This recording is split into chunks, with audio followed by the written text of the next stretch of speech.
Patreon Q&A number 59. I want to thank all 72 of my ultra powerful, super cool patrons. Guys, you know I love you so much, and thank you for continuing to support me the way that you are.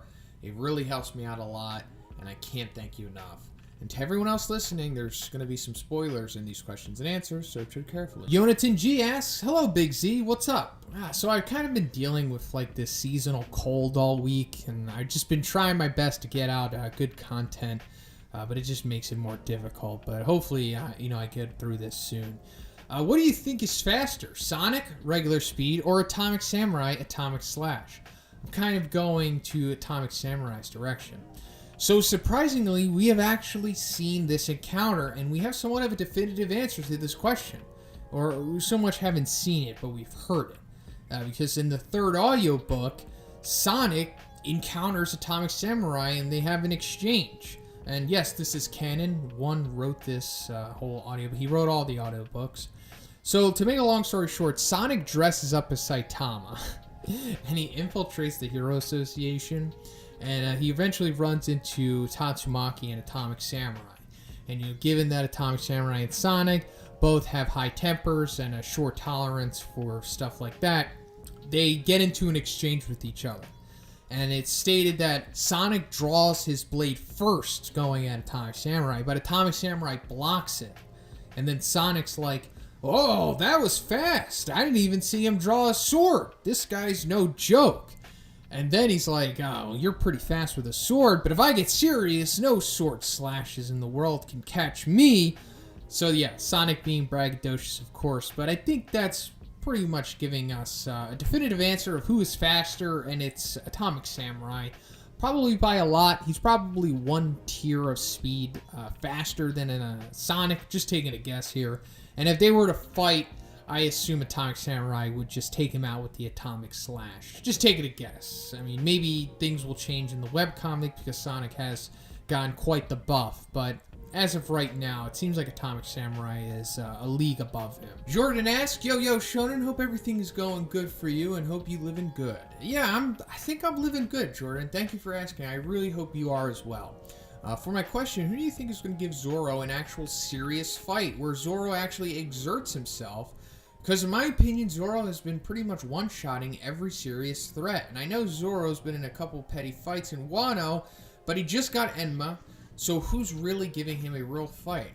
I know I tell you every week, but I really appreciate the super dope content.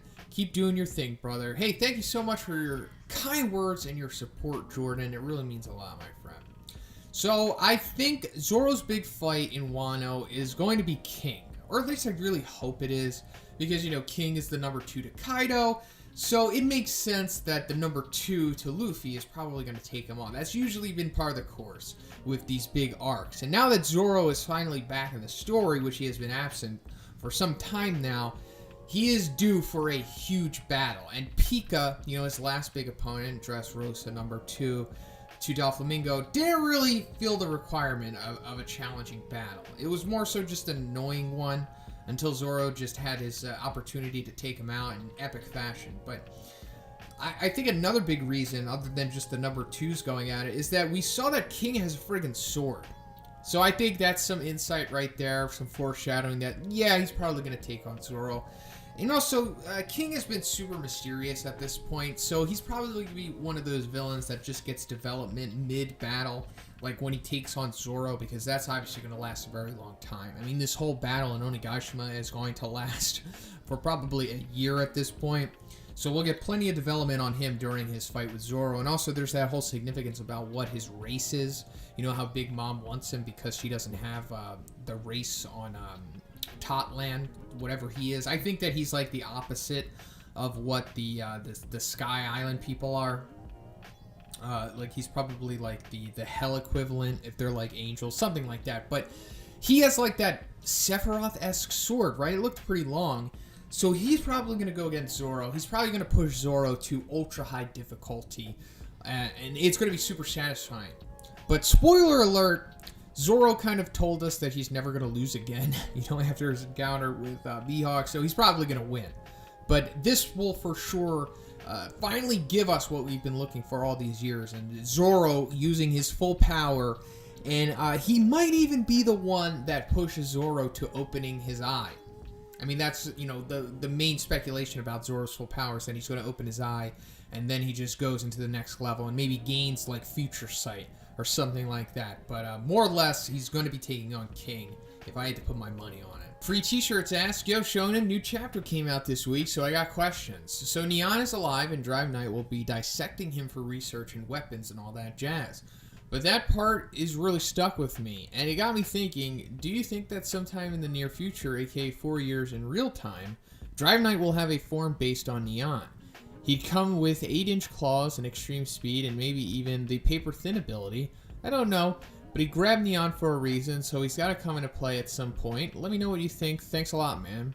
So, I'm actually going to make a video about this. Like, I'm going to go way too in-depth in this subject because I think it is very interesting. So, you're right about that. But I do think that he is going to at least gain some abilities from Neon. And the way that he's so particular about Neon and keeping him alive and whatnot, it's probably because he wants to gain that, at least the paper thin ability. That is super significant, obviously. And it was emphasized that, you know, he showed Drive Knight that he has it. Like, multiple times, went inside of him, like, was so small, he was, like, in the friggin' circuitry.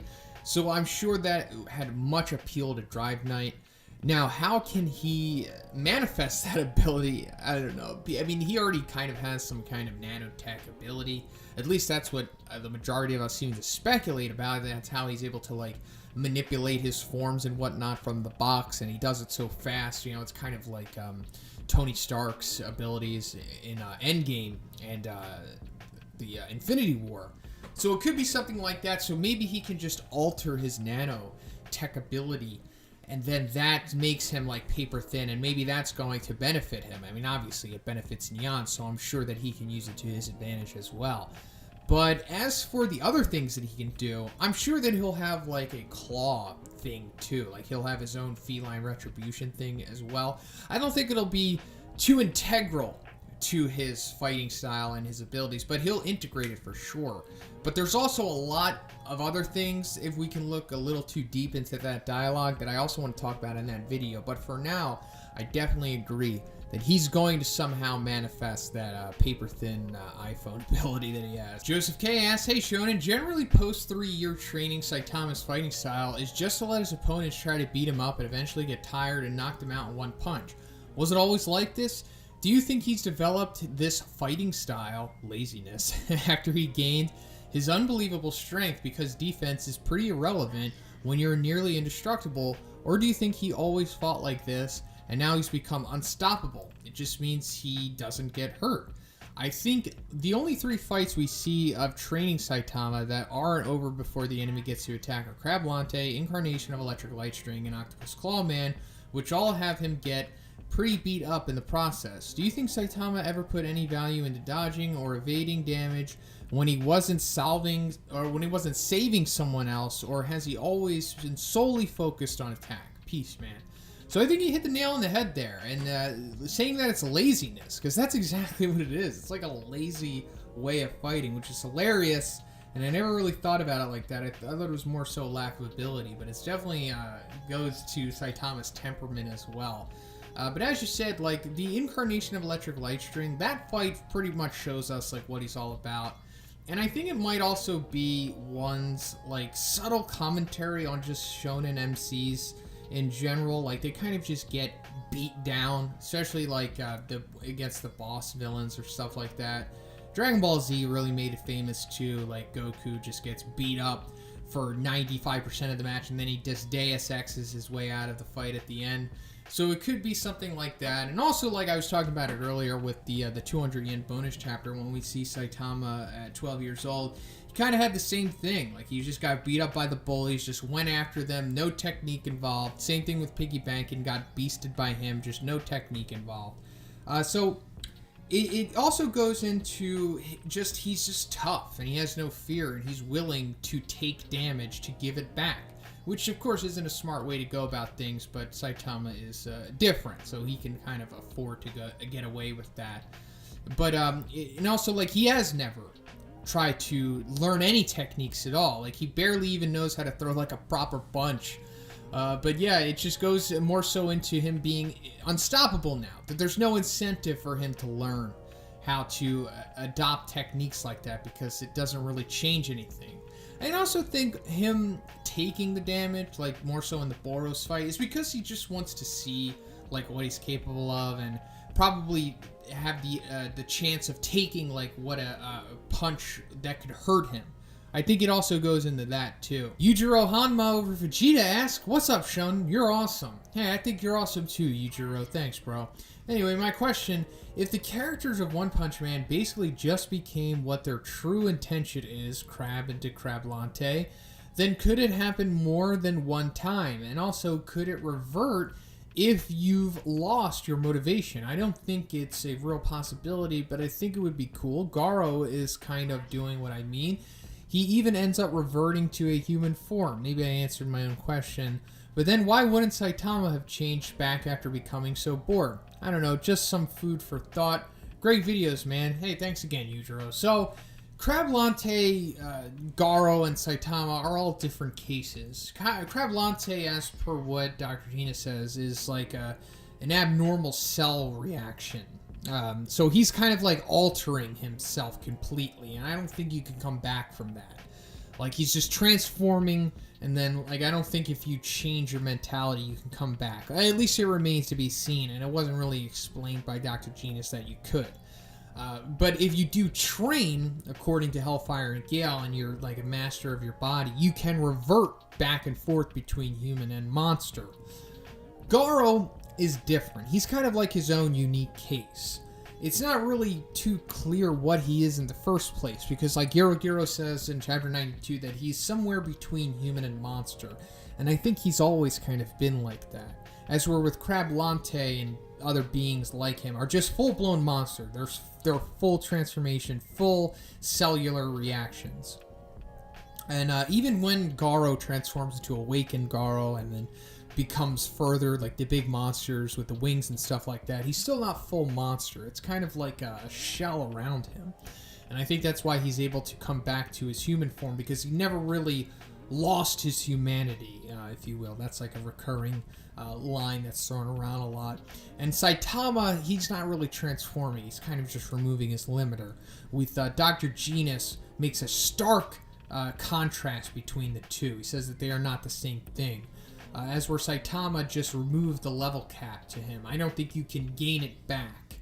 Or at least it doesn't seem like you can. Now, it could be argued that Garo removed his limiter and then somehow didn't remove it after he lost. It's hard to say. And I think once the manga reaches this portion of the story, we'll get more into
it, but for as of right now, according to at least what Dr. Gina says in chapter 88, Saitama and the transformation of monsters are two different things, and I don't think Saitama can like put the limiter cap back on, or at least so far it doesn't seem like it can, but I could be wrong. So that's pretty much it for the video today, guys. Once again, I want to thank all 72 of my incredible, amazing patrons. Guys, thank you so much. I can't thank you enough. I love you guys, and you help me out so much, and you do put a smile on my face. And if you would like to be in next week's Q&A, just simply check out my Patreon. $5 tier will give you access to the video. And if you haven't already, please subscribe as well. Have a great day.